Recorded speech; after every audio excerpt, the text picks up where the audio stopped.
Lykynlammen laituri. Täällä on hyvä uimapaikka ja rappuset lähtee täältä menemään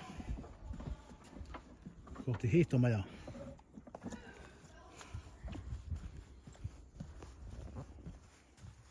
Uimareita oli nytkin puolenkymmentä.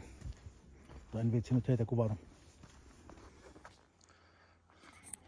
Jaha, tuossa on sitten pieni haaste edessä. Näin on ne varsinaiset portaat, mutta ylös nämäkin pitäisi mennä. 1, 2, 3, 5, 6, 7, 8, 9, 10, 11, 12, 13, 14, 15, 10, 111,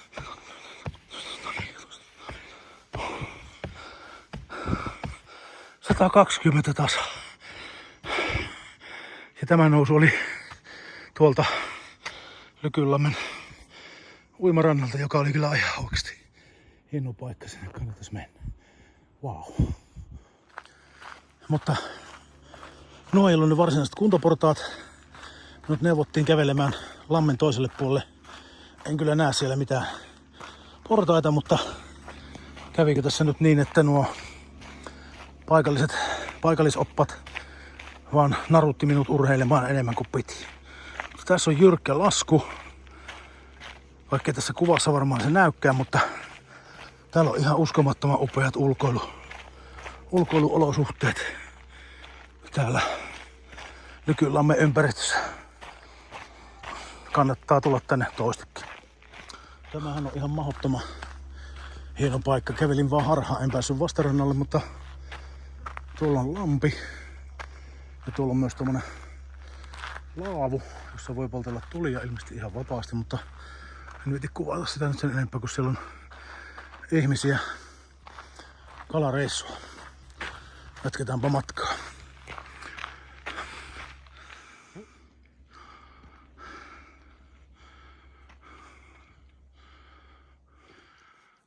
Punaisella on merkitty tää kävelyreitti, eli tässä on sen verran paljon nousuja, että kyllä tää aika punainen on, ei onneksi musta.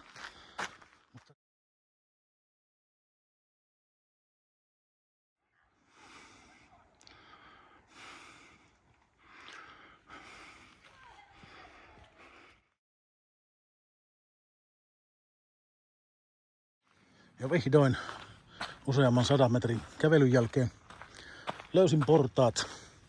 Siinä ne ovat. Tuonneko sitä pitäisi lähteä kapuamaan. Aika hurjalta näyttää taas. Isot on. Ja on muuten aika jyrkät. Tai ei kun menoksi. 1, 2, 3, 4, 5, 6, 7, 8, 9, 10, 11, 12,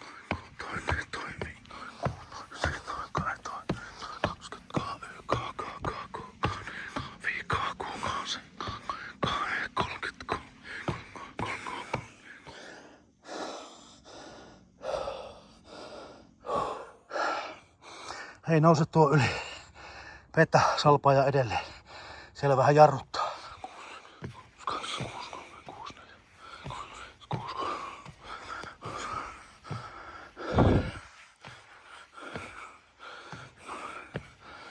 175. 175. Ja jyrkkä. Todella jyrkkä. 175 pysähtymättä ei taida onnistua. Pakko oli vähän alussa levätä. Tuolla.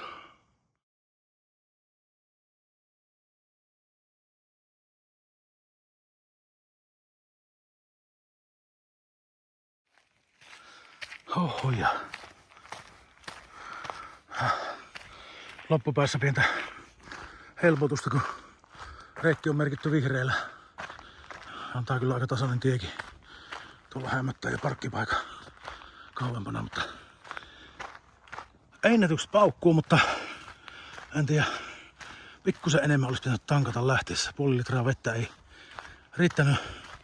500, yli 500 porrasta ylös ja saman verran alas. Ylevä oranssi väri näyttää hyvältä näin kierroksen jälkeen. Pikkusen ilmastointia päälle ja siellä saattaa olla Puoliksi juomaton vissypullo vielä jäljellä. Yeah. Ihan hyvä lenkki.